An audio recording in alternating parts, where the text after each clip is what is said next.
Assalamualaikum warahmatullahi wabarakatuh. Selamat pagi Sobat Sehat Pasar Minggu. Apa kabarnya hari ini? Tentu baik semua bukan ya? Hari ini kita episode kedua dalam podcast Pasar Minggu, yaitu podcast Buah Segar, bincang edukasi gaya hidup sehat dan bugar. Nah, ini hari ini kebetulan ditemenin oleh AUJ, saya sebagai promosi kesehatan di Puskesmas Pasar Minggu. Nah, teman-teman atau Sobat Sehat Pasar Minggu, hari ini karena masih dalam rangka Hari Lanjut Usia Nasional yang kemarin sudah dirayakan pada tanggal 29 Mei tahun 2024, maka untuk tema hari ini adalah membahas terkait dengan nyeri sendi pada lansia, itu harus diapain ya? Nah, saya tidak sendirian. Hari ini sudah hadir narasumber yang sangat luar biasa, yang alhamdulillah sudah hadir jauh-jauh dari daerah Depok ya Pak ya? Iya, Depok. Beliau namanya Pak Eko Prabowo. Nah, panggilannya Pak Eko aja ya Pak Eko ya? Sip. Pak Eko aja. Boleh izin Pak Eko, saya akan membacakan sedikit biodatanya ya. Tapi perjalanan aman tadi ke sini? Waduh, lumayan jauh. Lumayan jauh ya. Kan tetangga sebelah, Pak. Pak Eko, nama aslinya Pak Eko Prabowo, sarjana fisioterapi ya, magister fisioterapi juga, sangat menggeluti sekali sampai S2-nya fisioterapi juga ya Pak ya. Beliau tinggal di daerah Depok, kemudian sudah menikah nih ternyata ya. Kemudian untuk riwayat pendidikan, seminar dan pelatihan sangat banyak, mungkin saya tidak sebutkan satu persatu Pak Eko ya. Saya mungkin pengalaman kerja nih Pak Eko ya. Dulu sebagai fisioterapis di Kiana Center ya Pak ya, tahun 2018, dan sekarang masih aktif di fisioterapis di Panti Sosial Tresnawerda Budi Mulia 3 ya Pak ya, dan sebagai dosen tetap di UPN Veteran Jakarta. Wah, hebat sekali nih Sahabat Sehat Pasar Minggu, ternyata narasumber kita sangat luar biasa dan memang waktunya sangat terbatas nih Pak Eko ya. Dan terkait waktunya ini karena terbatas, mungkin kita padetin lagi pertanyaan-pertanyaannya ya. Baik, kita langsung aja mungkin ya Pak Eko. Fisioterapi ini kan biasanya kita ngundang narasumber, biasanya tuh dokter, perawat, mungkin bidan atau tenaga yang lainnya. Fisioterapi ini kan termasuk tenaga kesehatan ya Pak ya. Iya. Nah, mungkin sahabat Sehat Pasar Minggu ada yang belum tahu nih Pak Eko ya. Apa sih fisioterapi itu? Apakah sama dengan urut atau pijat? Mungkin boleh dijelaskan Pak Eko. Iya, untuk fisioterapi itu profesi kesehatan yang harus berpendidikan ya. Jadi kuliahnya itu minimal 3 tahun. Ada yang 3 tahun untuk D3, kemudian ada yang D4 dan S1 dan profesi. Sekarang sudah ada magister fisioterapi juga. Termasuk Pak Eko ya Pak Eko ya? Iya gitu. Jadinya sebenarnya pendidikannya itu ada pendidikan kesehatan seperti keperawatan, mungkin kebidanan seperti itu. Tapi kalau fisioterapi fokusnya pada gerak dan fungsi dari anak kecil, dari sebelum lahir lah, dalam kandungan gitu kan. Biasanya ibu-ibu hamil sakit pinggang gitu kan. Gitu sampai dia usia lanjut gitu. Tapi fokusnya pada gerak dan fungsi. Berarti fisioterapi dikhususkan bukan untuk lansia aja ya? Iya. Bukan ya? Bukan. Karena sekarang kan memang kita fokus ke tema kita nyeri sendi pada lansia, tapi secara general fisioterapi ini berlaku dari balita sampai lansia. Iya. Nah tujuannya ini untuk apa ya Pak? Kan kalau kita di tradisional sakit dikit, pengen diurut nih. Nah kalau fisioterapi ini tujuannya untuk ke arah mana nih Pak Eko nih? Nah kalau untuk lansia nih, kita kan temanya fokus lansia boleh ya. Karena lansia itu kan pasti semakin lama usianya makin bertambah, problematik sendinya makin bertambah juga gitu kan. Nah ini yang kita tidak bisa pungkiri ya gitu. Jadi selain kita maintain gerak dan fungsinya, tapi kita juga harus memberikan yang namanya alat bantu yang tepat buat lansia. Gitu. Alat bantu tuh misalnya deker, ya kan. Buat jalan itu ya. Iya, jadi nggak harus tiba-tiba harus pakai tongkat gitu kan. Karena lansia baru usia 70 langsung shock gitu. Bisa merasa dituakan banget gitu. Iya. Biasanya gitu. Jadi langsung shock. Jadinya pakai deker dulu lah gitu. Bertahap gitu ya. Pakai korset dulu gitu kan. Kalau di fisioterapi diterapi dulu, di kinesia tapping, di tapping gitu kan. Jadinya jalan perjalanan hidupnya untuk sampai di kursi roda itu bisa dihindarkan. Bertahap gitu. Berjenjang gitu ya. Berjenjang. Jadi jangan langsung datang ke fisioterapi tiba-tiba suruh pakai kursi roda. Iya. Pulang-pulang makin stres dong ya. Makin stres gitu. Baik, memang mungkin banyak kalangan di masyarakat, mungkin Sobat Sehat Pasar Minggu juga belum familiar terkait fisioterapi ini ya Pak ya. Nah prosedur apa nih Pak yang misalnya ada pasien yang datang ke tempat praktek fisioterapi, Itu prosedurnya seperti apa ya? Tindakan-tindakan yang dilakukan tuh misalnya seperti apa, Pak? Ya, pertama yang pasti ada pemeriksaan, yaitu asesmen dulu nih keluhannya apa. Kemudian kita habis asesmen, kemudian setelah diperiksa, kemudian kita lihat nih dari lansia ini apa kekurangannya gitu kan. Kekurangan itu berarti kan ada komorbid, ada penyakit bawaan, misalnya diabetes. Penyertanya gitu ya. Iya, ada hipertensi atau tensi tinggi, kemudian ada diabetes gitu kan. Ada penyakit yang lain-lain lah gitu kan. Kemudian kemampuan geraknya gitu kan. Diukur dulu berarti Pak ya? Diukur dulu nih, ada kekuatan ototnya gimana, bagus apa enggak gitu kan, sendinya gimana, bagus. Itu dilihat dari kekurangannya. Tapi kita juga harus ngeliat kelebihannya dia juga. Jadi kemampuannya dia nih, misalnya tangannya masih kuat gitu kan, ataupun lututnya kemampuan ototnya masih lebih baik. Itu juga kita harus lihat. Habis itu baru kita kesimpulkan untuk treatmentnya gitu ya. Iya, jadi ada pemeriksaan, kemudian lihat kelebihan dan kekurangan, baru kita intervensi. Berarti untuk tindakan ini tidak bisa disamakan ya Pak ya, antara pasien si A dan si B itu pasti treatmentnya beda. Diukur tadi dari kekuatan ototnya seperti apa, kekuatan sendinya seperti apa, jadi disesuaikan meskipun keluhannya sama. Misalnya datang keluhannya sakit lutut, misalnya si pasien A dan B ternyata mungkin treatmentnya beda. Kan misalnya contoh kalau pasien A dan B, misalnya diagnosanya sama-sama dari dokter, penyakit osteoartritis, misalnya grade 2 gitu kan. Tapi yang satu gemuk, yang satu kurus, ya berarti kan. Disesuaikan lagi dari fisioterapinya. Nanti goalnya juga disesuaikan lagi dengan kemampuan pasiennya, disesuaikan. Baik. Nah, kalau bicara sendi pada lansia, kan tadi sudah dibahas sedikit. Memang berjalannya usia ya. Bahkan saya pernah baca penelitian perempuan itu lebih banyak terjadi nyeri sendi atau pengeroposan tulang ya. Karena mungkin perempuan tuh ada menstruasi, ada hamil misalnya menopang kehamilan berapa bulan. Nah itu nyeri sendi ini banyak terjadi. Bahkan perempuan yang premenopause, menopause sering terjadi. Nah mungkin bisa dijelaskan Pak Eko, apa sih yang namanya arti nyeri sendi itu sendiri itu lebih tepatnya apa nih Pak? Nah nyeri sendi itu sebenarnya nyeri yang dirasakan pada sendi. Biasanya kan ada dua tipe nyeri sendi itu. Ada yang tipe diam, ada yang bergerak atau statis dan dinamis. Nah ini kalau yang statis itu yang lebih berbahaya sebenarnya. Statis itu berarti lagi diam sakit? Iya. Kan kalau statis itu ada arahnya tuh bukan ke sendi sebenarnya. Takutnya ada penyebaran kanker gitu, atau gangguan penyakit dalam yang menyebabkan nyeri sendi gitu. Contohnya adalah TBC. TBC tulang, TBC tulang. Itu kan biasanya statis aja sakit. Betul. Tapi kalau yang dinamis itu biasanya problemnya atau yang pas gerak itu adalah masalahnya ada di sendinya. Karena pas mobilitas gitu.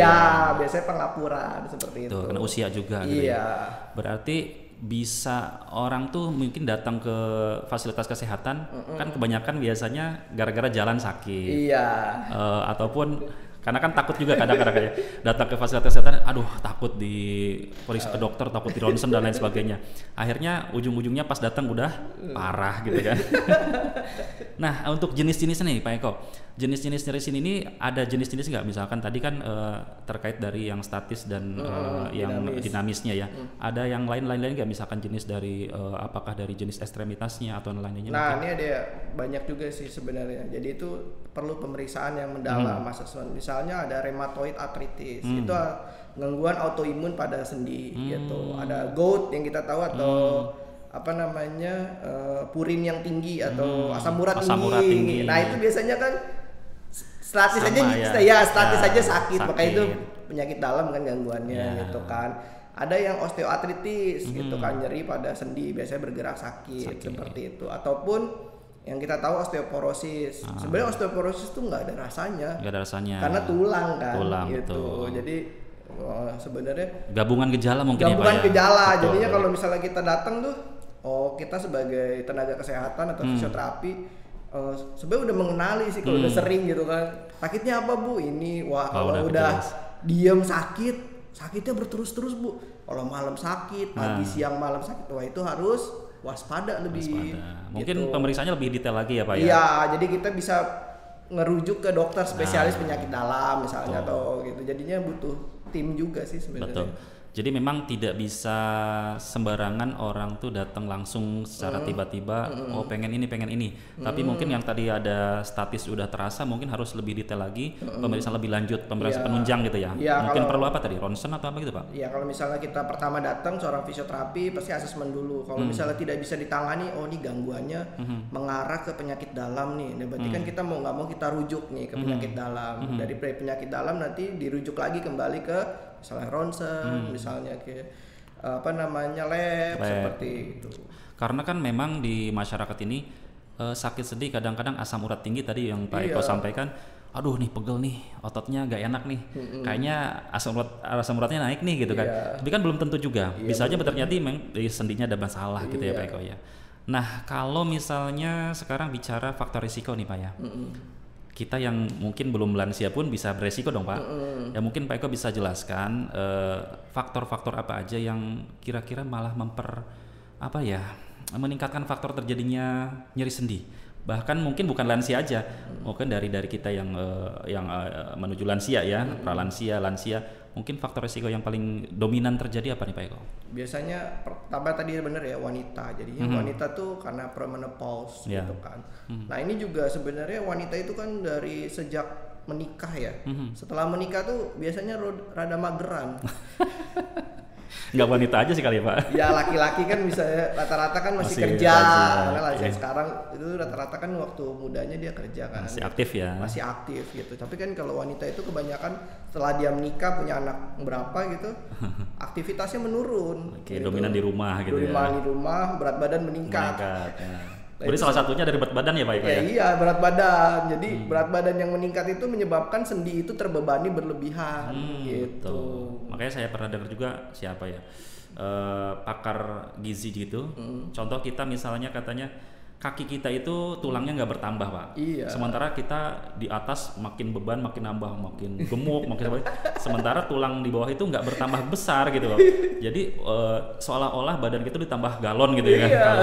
Jadi topangannya segitu tapi beban di atas makin nambah. Mungkin salah satu faktor risiko lagi. Ada lagi nggak Pak? Sebenarnya salah satunya aktivitas sih. Salah faktor aktivitas itu berpengaruh ke berat badan, pasti ke gizi kan. Nah iya gitu. Kemudian misalnya mohon maaf di Indonesia itu kan budaya minum susu kurang gitu kan. Jadinya sebenarnya kalau mau nupuk tulang itu atau sendi itu di ya maksimal 40 tahun lah. Udah suplemen udah konsumsi. Iya, udah harus disuplemen terus gitu kan. Dia kata kita nupuk tuh setelah 50 kan udah nurun pelan-pelan gitu. Jadi sebelum kita usia lanjut. Tapi kalau udah gimana Pak Eko kalau udah usia segini gitu kan. Terlanjur gitu ya. Udah terlanjur. Berarti kita harus tahu sebenarnya kemampuan fisik kita. Betul. Disesuaikan gitu Disesuaikan. Orang lansia itu kan masalahnya saya biasa usia 50 dorong gerobak gitu kan.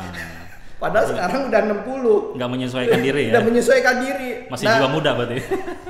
Biasanya nggak mau kalah sama tetangga sebelah. Nah itu nggak enak gitu ya. Nggak mau dibilang lansia malah. Iya gitu. Karena kan tiap orang berbeda mungkin secara kemampuan fisik gitu kan, penyakit bawaan, riwayat kesehatannya gitu. Jadinya sebenarnya yang tahu tentang diri kita adalah kita sendiri. Gitu. Kalau genetik itu ngaruh nggak Pak Eko? Genetik iya pasti ngaruh. Ada ya. Karena posisi tulang itu kadang-kadang turunan kita kan ada yang belok, ada skoliosis gitu atau belok gitu kan, ataupun kifosis. Udah bawaannya gitu ya. Iya. Dan itu biasanya kalau kita itu kan jarang lah kita tuh kontrol kalau belum sakit parah gitu kan. Dan satu lagi kembali tadi dari keturunan ya atau genetik itu jarang juga orang yang sekarang kan yang keturunan itu biasanya yang darah tinggi, gula, genetik terkait sakit sendi ini kan memang masih jarang ya Pak ya. Nah itu tadi terkait pencegahan sudah mungkin dibahas sedikit. Nah seberapa bahaya nih sekarang kalau misalnya lansia ini udah terlanjur nih ya terjadinya sakit sendi, bahkan mungkin banyak kejadian yang lifestyle ya Pak ya. Mungkin orang-orang dulu kenapa pada kuat ya? Iya. Orang dulu dibanding yang sekarang karena tadi satu aktivitas fisiknya beda. Yang dulu mungkin makannya alami dan memang aktivitas fisiknya bagus terjaga, dan sekarang banyak kan mager tadi Pak Eko bilang ya. Nah kalau sekarang udah terlanjur si lansia ini sudah mengidap sakit sendi. Nah ini seberapa bahaya nih Pak Eko untuk si lansia ini? Yang pasti kalau sudah dia sakit sendi yang menyebabkan dia otomatis kalau bergerak sakit itu kan otomatis kan ototnya itu menurun secara bertahap gitu kan. Jadi kalau udah menurun, udah lansianya menurun, ototnya ditambah dia nggak bergerak. Nah yang paling bahaya adalah ya sudah di tempat tidur saja, bed rest gitu bed ya. rest total. Dan itu akan menyebabkan ya pasti ada dekubitus, kemudian dia mengalami pengecilan otot, tulang, semuanya. Masa ototnya berkurang ya Pak ya. Gitu. Yang paling parah adalah menyebabkan depresi. Depresi pasti ya. Iya. Jadi selain fisiknya, mentalnya terkena juga gitu. betul. Tadinya bisa nongkrong, dan sekarang malah di tempat tidur terus. Nongkrong di tempat tidur. Iya, makanya satu sisi itu ya Pak ya. Mungkin trauma juga mungkin ya Pak ya. Trauma dalam arti trauma fisiknya. Bisa resiko kalau yang patah tulang bisa terjadi nggak Pak kalau itu? Misalkan udah sakit sendi, terus mungkin karena terjadi jatuh atau mungkin lebih rapuh atau gimana Pak kalau? Ya biasanya di kolom femur tuh di pangkal paha tuh. Pangkal paha. Temenannya di kruris di sini nih pergelangan tangan. Jadi bonggolnya ya? Iya bonggolnya. Biasanya jatuhnya di kamar mandi. Itu yang terus bahaya. Posisinya nyilang. Aduh. Kan biasanya kalau jatuh nyilang ya, jarang ngangkang. Nyilang ya. Dan untuk tindakan selanjutnya juga sangat perlu evaluasi yang detail ya dari ortopedi ya. Nggak bisa operasi gampang itu karena usia lanjut. Iya, dokter ortopedi juga mempertimbangkan tadi komorbid, usia gitu kan. Jadinya kalau sudah patah di situ, sebelah kanan patah, kiri juga resiko sebenarnya. Untuk makanya penopang soalnya ya. Iya, makanya kalau lansia lebih baik mencegah. Mencegahnya gimana? Ya kalau udah lansia ada temennya, kalau saya bilang. Jangan sendirian gitu ya. Temennya itu apa? Tongkat biasanya. Kirain saya emang pendamping. Bukan, itu pendampingnya tongkat. Jadi biasanya usia bertambah, pendampingnya makin bertambah kakinya. Buat apa? Buat jaga-jaga. Jadi kita lebih baik mencegah dibanding malu sebenarnya. Tapi kan gengsi juga biasa Pak Eko. Keluar dari rumah sakit tiba-tiba pakai tongkat kan gengsi juga kali ya. Nggak apa-apa kan sekarang udah ada yang kayu, yang sekarang udah canggih lipet, ya kan. Jadi pasti pakai baru dipanjangin gitu. Iya, itu sebenarnya bukan untuk melemahkan lansia harus pakai tongkat, bukan. Tapi untuk mawas diri. Gitu. Dan mungkin sebagai lansia juga bisa menerima ya keadaan ini saya tuh sudah lansia dan memang aktivitas fisik kita sudah terbatas terkait tadi sendinya dan lain misalkan ada kelainan tulang dan sebagainya. Baik Pak Eko, untuk pengobatan sendiri nih, pengobatan sendi ini apakah cukup dengan obat-obatan? Tadi dengan sangkut pautnya dengan Pak Eko yang sampaikan fisioterapi, apakah ada hal lain selain obat, mungkin tindakan-tindakan prosedur fisioterapi mungkin Pak? Ya sebenarnya sebelum kita ke fisioterapi tuh kita harus tahu diri nih, tahu diri kemampuan kita nih. Ya nggak pernah jalan-jalan ke gunung, ya kan? Nggak pernah jalan-jalan jauh gitu kan. Dari muda nggak pernah jalan jauh, tiba-tiba tua saya pengen jalan jauh nih. Itu sesuatu hal yang anti mainstream lah kalau jalan gitu kan. Yang pertama harus mawas diri dulu. Kemampuan saya sebatas ini. Jangan kalau ngikutin orang boleh 1 step gitu. Kalau mau naik 2 step ya tanya dulu, konsultasi kan ke tenaga kesehatan, kira-kira saya mampu nggak gitu kan. Sesuaikan dulu dulu lah gitu kan. Yang pertama itu sadar diri. Yang kedua sebenarnya olahraganya jalan di rumah gitu kan. Kemudian kalau bisa jalan pagi sambil kena matahari gitu kan, ada vitamin D jadi tulang jadi lebih kuat gitu kan. Yang ketiga ya pasti jaga pola makan tuh. Pola makan ya? Iya, karena kalau udah pensiun makan mulu. Nonton TV makan. Iya, makan nasinya dikit, ngemilnya banyak. Nah, itu salahnya. Udah gitu ngemilnya gorengan. Nah, mungkin kembali ke lifestyle-nya ya Pak Eko ya. Bahkan bukan lansia aja Pak Eko, mungkin ayo raba diri sendiri aja ya. Mungkin sobat sehat pasar minggu mungkin bisa meraba diri sendiri apakah kita ini sebagai orang yang lifestyle-nya bagus atau enggak. Kembali ke lifestyle-nya masing-masing.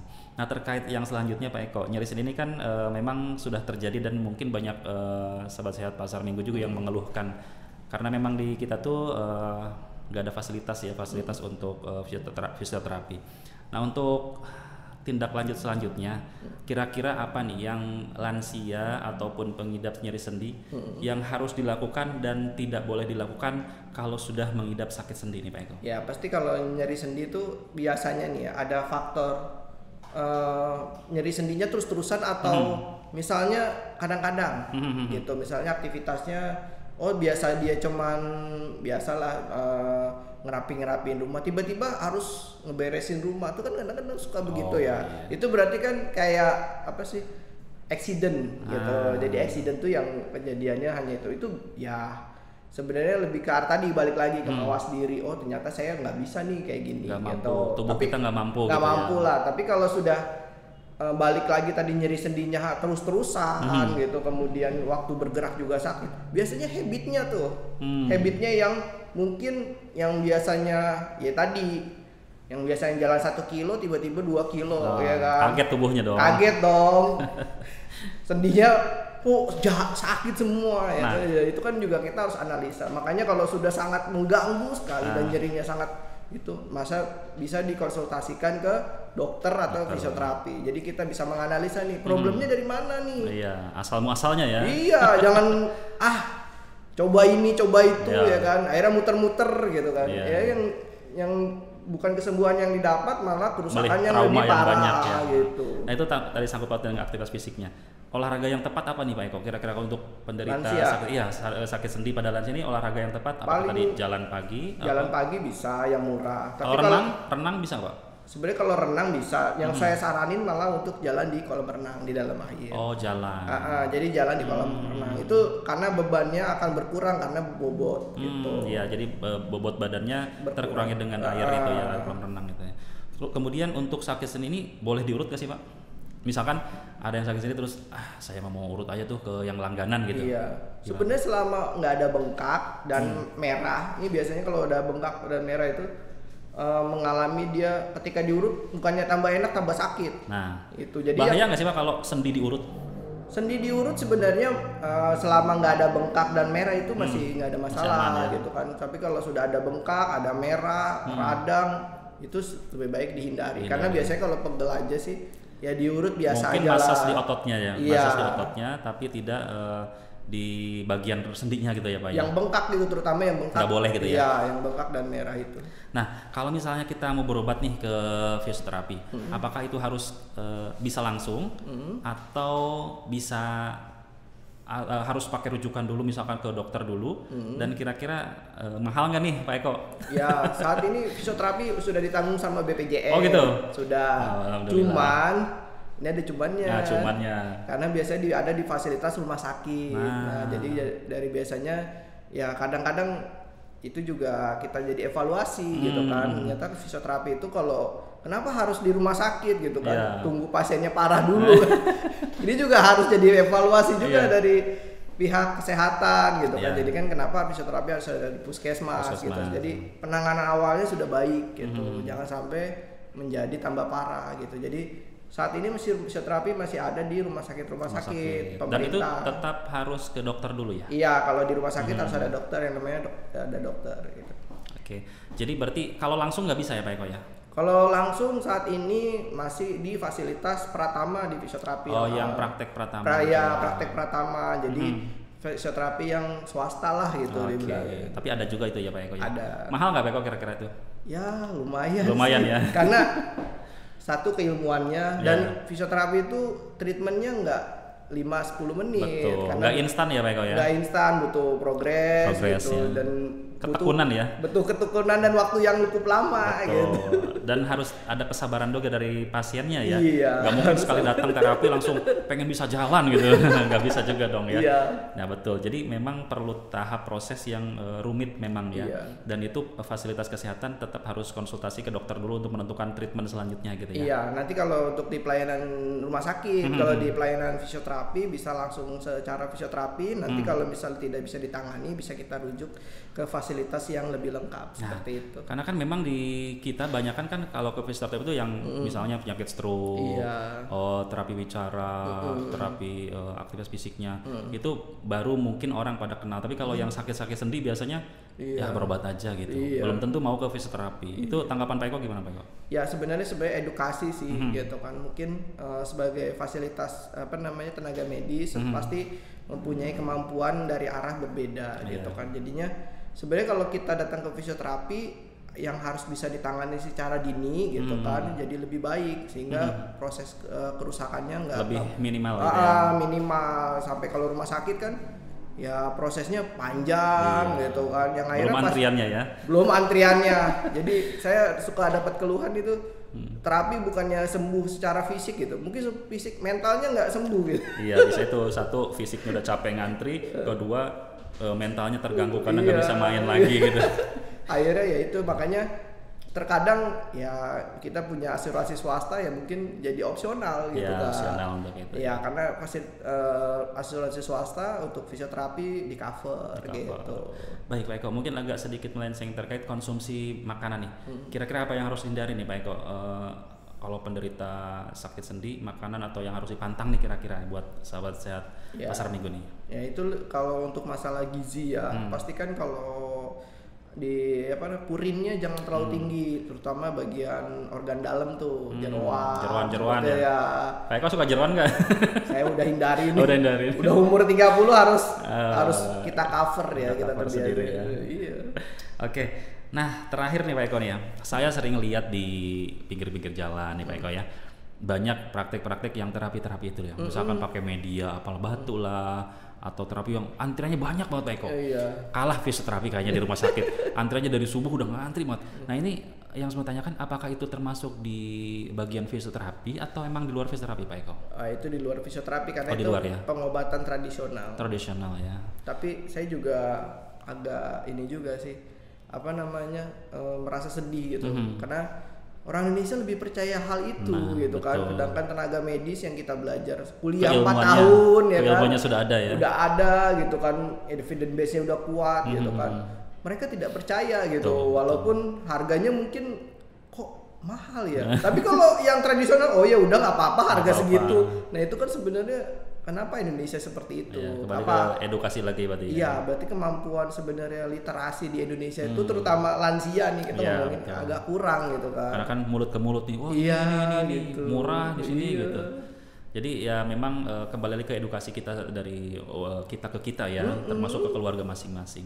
Nah sebelum di closing nih Pak, mungkin Pak Eko mau menyampaikan closing statement terkait Nyari Sendi ini, pesan kesan tips and triknya buat sobat sehat pasar minggu, mungkin silahkan disampaikan. Ya, yang pertama sih kalau kita sebagai lansia harus tahu tentang diri kita sih. Yang tahu diri kita tuh kita sendiri. Nah, lansia itu biasanya selalu membandingkan dirinya dengan orang lansia lainnya lah gitu. Yang pertama itu, yang tahulah tentang diri kita. Yang kedua harus mengukur kemampuan gitu. Jangan kita melakukan hal yang di luar berlebihan lah, boleh berlebihan 1 step misalnya gitu. Biasa kita jalan 1 kilo, 1,1 boleh, bertahap pelan-pelan. Temennya 2 kilo ya biarin aja gitu kan. Jangan panasan ya. Jangan panasan, Malaysia tuh udah tua makin panas. Jiwanya masih muda. Ya yang ketiga ya sering aktivitas. Karena kita aktivitas ya minimal kita jalan gitu kan. Kemudian kita olahraga gitu kan. Itu biasanya kemampuan kita untuk makan itu agak berkurang, gitu. Jadi kan ada aktivitas gitu. Teralihkan gitu ya. Teralihkan gitu kan. Okay. Yang keempat harus mawas mulut. Oh gitu. Mulut juga harus dijaga, ya kan? Apa nih, omongan apa makanannya? Omongan sama masukan juga. Output sama input. Iya betul. Harus dijaga. Harus dijaga inputnya. Jadi ya kalau untuk yang kayak organ dalam kan dulu udah ya kan, jeroan-jeroan ya. Ya boleh. Kalau misalnya setahun sekali pas lebaran ya boleh. Tapi jangan karena setahun sekali kalap juga jangan. Lupa ya jadinya. Lupa. Jadi harus tahu lah. Kemudian cobalah untuk mengalihkan makanan-makanan gitu yang lebih sehat gitu. Sebenarnya sehat itu nggak mahal sih.